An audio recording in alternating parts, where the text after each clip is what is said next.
Hello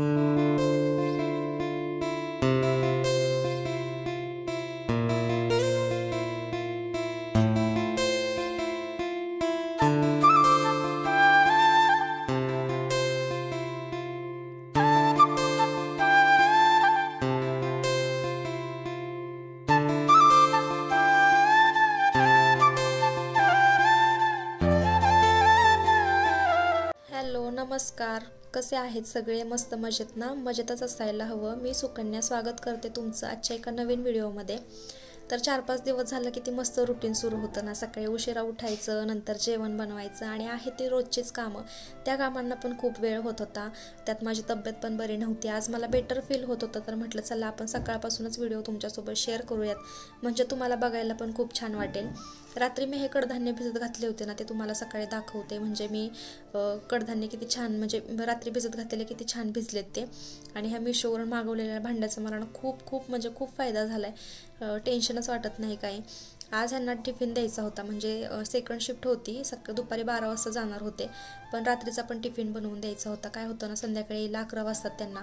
आणि मग आल्यानंतर ना म्हणजे जेवण करायचं, भांडे घासायची, झोपायला 1 तरी वाजते. आणि सकाळी मग लवकर उठायचं असतं धनुषला सोडण्यासाठी, किंवा मग बाकीचं पण काही असतं त्याच्यासाठी. मग म्हटलं आपण सकाळीच टिफिन बनवून देता, म्हणजे ते संध्याकाळी 8च्या दरम्यान गरम करून खातील आणि आम्ही पण संध्याकाळी 8-9च्या दरम्यान आम्ही जेवण करून घेऊ. आज छोलेची भाजी बनवायची होती टिफिनसाठी. मग छोले धुवून घेतले आणि कुकरमध्ये टाकले. त्यात थोडंसं मीठ टाकलं आणि गॅसवरती म्हटलं 1 शिट्टी करून घ्यावी. मी माझा अनुभव तुमच्याशी शेअर करते. लास्ट टाईम एकदा काय झालं होतं, म्हणजे माझं नवीनच लग्न झालं होतं आणि मला माहीत नव्हतं की छोलेची भाजी कशी बनवतात, काय करतात. मी ना डायरेक्ट छोले आणले, थोडेसे पाण्यात धुवून घेतले. आपण जसं वाटण करतो तसं वाटण केलं आणि डायरेक्टली त्याच्यामध्ये छोले टाकून दिले. आणि जेवण करण्यासाठी माझे मोठे दीर आणि आम्ही दोघेच होतो. हे ऑफिसला गेलते आणि ताईसुद्धा गावाला गेल्या होत्या. आणि मला काहीच माहीत नव्हतं आणि कोणालाच न विचारता मी भाजी बनवली. आणि नॉर्मली जशी आपण जी भाजी शिजवून देतो ना, एक 10-15 मिनटं अशीच ती कढईमध्ये शिजवून घेतली. आणि जेवायला बसल्यानंतर समजलं की भाजी किंचितही शिजली नव्हती. म्हणजे जसे छोले होते ना तसेच्या तसे होते. पण त्यावेळेस खरंच भाऊजींनी साथ दिली. ते काहीच बोलले नाहीत मला की भाजी शिजलीच नाही आहे. जेव्हा मी पहिला घास खायला घेतला ना, तेव्हा मला कळलं अरे यार, भाजी तर शिजलीच नाही आहे अजिबात. मग तेव्हा मी ताईंना विचारलं की काय करायचं. तेव्हा त्या बोलल्या की कुकरमध्ये 1 शिट्टी करून घ्यायची. ते मी आत्तापर्यंत लक्षात ठेवले आणि तेव्हापेक्षा जास्त आत्ता मी छान भाजी करायला शिकले. म्हणजे कोणतीही प्रत्येकच भाजी मी खूप छान बनवायला शिकले असं हे म्हणतात. चला तर तिकडं छोले पण छान शिजून झाले होते. एकीकडे कणिक मळून ठेवली आणि मग वाटण करून घेतलं. मिक्सरचं ब्लेड आहे ना पूर्ण खराब झालं होतं. म्हणजे जिथं बारीक करणं 2 मिनटात होतं ना, तिथं मला 5 मिनटं लागत होती. घे पाणी कर बारीक असं करून. मग संडेला मी मला भांडंच ते हे चेंज करून आणलं. भांडं नाही, आतलं जे ब्लेड असतं ना ते चेंज करून आणलं. त्याच्यामुळे भांडं ना 2च मिनटात सगळं बारीक झालं. म्हणजे खोबरं तर बिना खिस्ता घेतलं होतं, चिरून घेतलं होतं, तरी पण ते 2च मिनटात बारीक झालं. आणि हे तेलाची बॉटल आहे ना खरंच खूप छान लागली आहे. जर तुम्हाला हवी असेल तर लिंक मागा, मी डिस्क्रिप्शनमध्ये नक्कीच लिंक देईल नेक्स्ट व्हिडिओमध्ये. मस्त भाजी फोडणीला टाकायला घेतली. जेवढे घरामध्ये होते नव्हते एवढे सगळे मसाले टाकले, जेणेकरून भाजीची टेस्ट अजूनच वाढावी म्हणून. आणि मग छान अशी भाजी बनवली.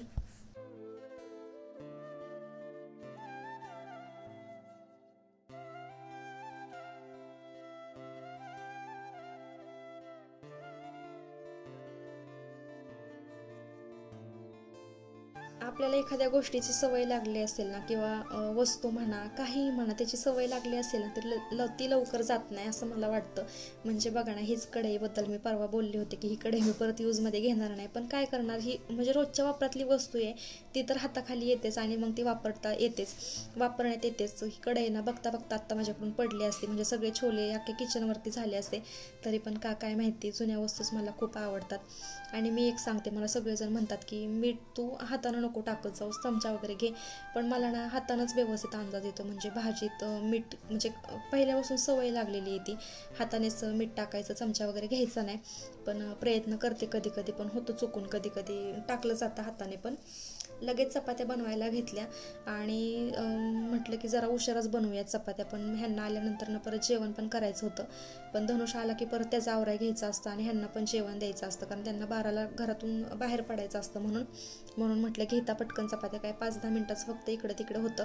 आणि चपात्या बनवून झाल्या की मग लगेच त्यांच्यासाठी बटाट्याचे चिप्स बनवायला घेतले. ते 3.5 वर्ष झालं ते सोमवारचा उपवास करतात. म्हणजे धनुचा जन्म झाला सोमवारी, मग तेव्हापासून ते उपवास पकडतात आणि त्यांना खिचडी खाऊन प्रचंड कंटाळा येतो. म्हणजे सारखं सारखं खिचडी नको म्हणतात. त्याच्यानंतर बटाटा शेंगदाण्याची भाजी झाली ती पण नको म्हणतात. म्हणून त्यांना फिंगर चिप्स वगैरे असं बटाटे वगैरे काहीतरी करून देते. म्हणजे फक्त मीठ आणि बटाटा एवढंच, आणि ते छानसं तळून घ्यायचं. आणि एवढं माझं सगळं म्हणजे स्वयंपाक आवरस तोपर्यंतच धनुष स्कूलमधून आला. एवढा थोडासा टायमिंग असतो स्कूलचा. 2.5 तासामध्ये काय काम करावं ना काय ठेवावं हेच समजत नाही. आणि तो आला ना की मी पटकन त्याचा जो काय होमवर्क दिलाय ना तो चेक करून घेते. मला सवयच आहे. म्हणजे तो जेव्हा मी त्याला सोडायला जाते ना तेव्हा पण घरी घेऊन आले ना की पहिलं त्याचं सगळ्या नोटबुक चेक करते काय होमवर्क दिलाय. त्याच्यानुसार मग मी कामं आवरून घेते आणि त्याचा होमवर्क करायला घेते. कारण भरपूर होमवर्क देतात त्याचे टीचर. त्याचं आवरून झालं मग त्याला कपडे चेंज करायला घेतली आणि मग त्याचं सांगणं असतं, मम्मी असं झालं, मम्मी तसं झालं. आणि आज पप्पांनी येताना त्याला चॉकलेट आणल्या होत्या. तो खाण्यामध्ये एवढा मग्न झाला होता की त्याचं मम्माकडे लक्षच नव्हतं. असो, त्यांचा टिफिन पॅक करायला घेतला. आणि कसं असतं ना 4-5 दिवस आपल्याला म्हणजे रोजची सवय झालेली असते दिवसभर आपलं माणूस घरी असण्याची, आणि जायचं म्हणलं की खरंच खूप वाईट वाटतं. म्हणजे बघितलं तर 9-10 तासांसाठी बाहेर असतात तरी पण नको वाटतं त्यांनी घरीच असावं. का मन असं हट्ट करतं काय माहिती. आणि असं वाटतं घरून काम असतं तर किती बरं झालं असतं ना. लॉकडाऊनमध्ये खूप मजा येते. दिवसभर घरीच असायचे, मग दुपारचं जेवण उशिरा, बाकीच्या सगळ्या गोष्टी निवांत गेल्या तरी चालायच्या. पण आता एक जबाबदारीच असते की सकाळचं उठा, लवकर करून द्या म्हणून. डायरेक्ट संध्याकाळी भेटते तुम्हाला. धनु तर काय झोपलाच होता. माझी पण थोडीशी झोप झाली, फ्रेश झाले. आणि मी किराणा सामान आणलं होतं ना ते पण मी भरलं नव्हतं. दुपारचीच माझी कामं आवरायला मला 4 वाजले. आणि त्याच्यानंतर मग जरासा आराम केला. मग म्हटलं आळस घालवण्यासाठी थोडासा चहा घेऊया म्हणजे बरं वाटेल. आता तब्येत पण मला वाटते की थोडीशी व्हायला लागली आहे माझी, त्यामुळे चहावरती कंट्रोल केलंच पाहिजे. पण असो काय करणार आता. आणि चहा मी अशा ह्याच्यामध्ये केला ना की वेलची पूड टाकली होती आणि चहा पावडर टाकून चहा मस्त उकळून घेतला. म्हणजे मला ती सवयच आहे चहा उकळून घ्यायची.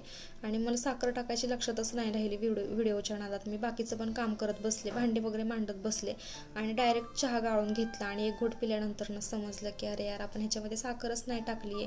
परत मग साखर टाकली आणि मग परत चहा घेतला. धनुषला पण उठवलं आणि मग त्याला छान दूध पण प्यायला दिलं. आणि आज त्याला चोकोस खायचा मूड झालता पण मी त्याला अजिबात दिले नाहीत. फक्त छान दूध पाजलं आणि मग थोडंसं बाहेर घेऊन गेले होते. आणि मग लगेच आपलं जे सामान आणलं होतं ना काल ते भरायला घेतलं. कारण राहिलं की मग तसंच राहून जातं. आणि बऱ्यापैकी वस्तू आता संपतच आल्या होत्या. मी म्हटलं ना बऱ्यापैकी सामान घरामध्येच होतं, तर काय झालं होतं आता भैया आला होता ना तर मम्मीने गावाकडून तांदूळ आणि साखर पाठवून दिली होती. आणि त्याच मेन 2 गोष्टी असतात. आणि तेल, फक्त तेल आणायचं राहिलं होतं. मग थोडाफारच किराणा सामान भरलेला. मग म्हटलं ते भरून ठेवावं. शेंगदाणे तर काही जास्त लागतच नाहीत, पण कधी बटाटा शेंगदाण्याची भाजी केली तर लागते, किंवा धनुसाठी वेगळं काही बनवलं तरी लागतं. आता लवकरच मी त्यासाठी परत गूळ शेंगदाण्याचे लाडू बनवून ठेवणार आहे. म्हणजे तो दिवसातून एक तरी खातो आणि बरं वाटतं मला पण. तेवढंच हेल्दी आहे गूळ आणि शेंगदाणा. जे तांदूळ आणले होते ना ते पण मी अशाच वरती ठेवले होते. आणि मला निवडून ठेवायचं होतं म्हणून मी वरती ठेवलं होतं, पण त्याला काही मला वेळच भेटला नाही. तर किराणा पण सगळा व्यवस्थित भरून ठेवला. वाटते खाली माझ्याकडे आता 6 डबे असतील आणि वरती वेगळेच. पण जे मोठे डबे आहेत ते खाली बसत नाहीत म्हणून मी ते वरती ठेवून दिलेत. पण त्यातनं सामानच माझं व्यवस्थित बसत नाही. आता अजून कुठून डबे काढू आणि कुठे ठेवू हा मोठा प्रश्न माझ्या पुढे पडलाय. कारण कडधान्यासाठी एक सेपरेट मोठा डबा झाला, त्यामुळे डबे कमी पडतायत. तर संध्याकाळचं जेवण फक्त माझ्या एकटीचं होतं. म्हणजे धनुषला भाजी चपाती चारली होती आणि मला काही चपाती खायची नव्हती, म्हणून मग मी माझ्यासाठी गरमागरम भात केला आत्ता चिकट तांदळाचा. मला तो भात खूप आवडतो.